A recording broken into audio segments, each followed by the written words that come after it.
These are the two versions of Memento Mori, Memento Vivere.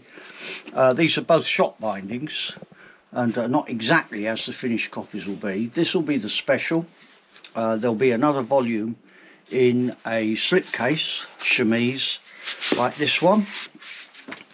It's handmade paper from Two Rivers Paper Company at Watchet, sewn onto Tyvek strips which have been stained and marbled this colour. The end papers are by Nicolette Scarletta. There's a photo of Kathy in the front in a library ticket holder, most appropriate. And then the book itself is exactly the same as the binding that I've done, or did do, for Roger Gretsch, who is going to bind the entire edition of the regular copies. They'll be similar to this, the big difference being that he's got a much more appropriate cloth to use with Nicolette's pattern paper. But otherwise the book is the same inside.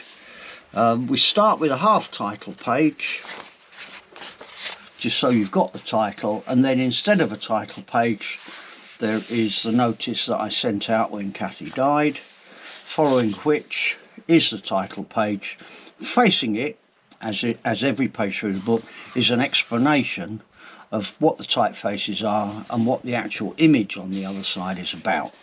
So here's a dedication to friends, and here is the introduction, which tells the whole story of the book, and then we get into various items that are relevant to Kathy's life, right the way through from when she was an adult working as a fast food cook in Lawrence, Kansas, then on to her studies of Greek poetry,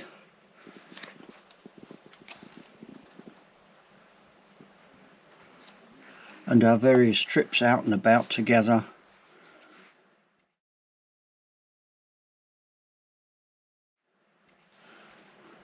Her time in Oxford working at the Bodleian,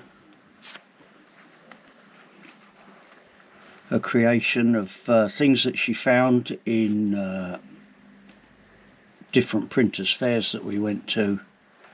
There's a loose ticket, I'll probably tip this in on the side, with the story of visits to different gardens in different places around the world.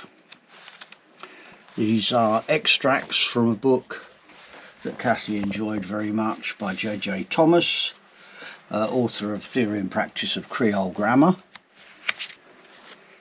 and all sorts of other bits and pieces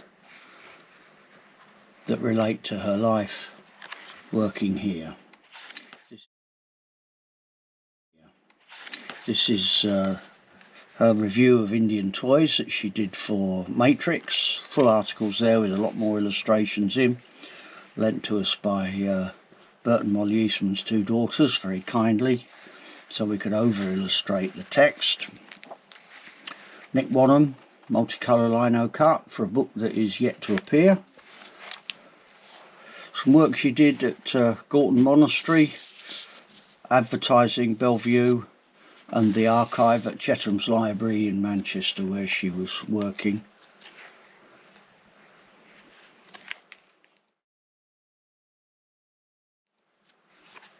My only correction slip. I don't know why I thought this was Romulus type. It's obvious as soon as I looked at it that it's Bembo. But there's the correction slip that goes along with it. And finally, the colourful. The book was awarded one of the Judges' Choice Prizes, awards, at the Fine Press Book Fair in Oxford, even though it was only half finished. And this actual copy of the book will be going off today for a review for Parenthesis.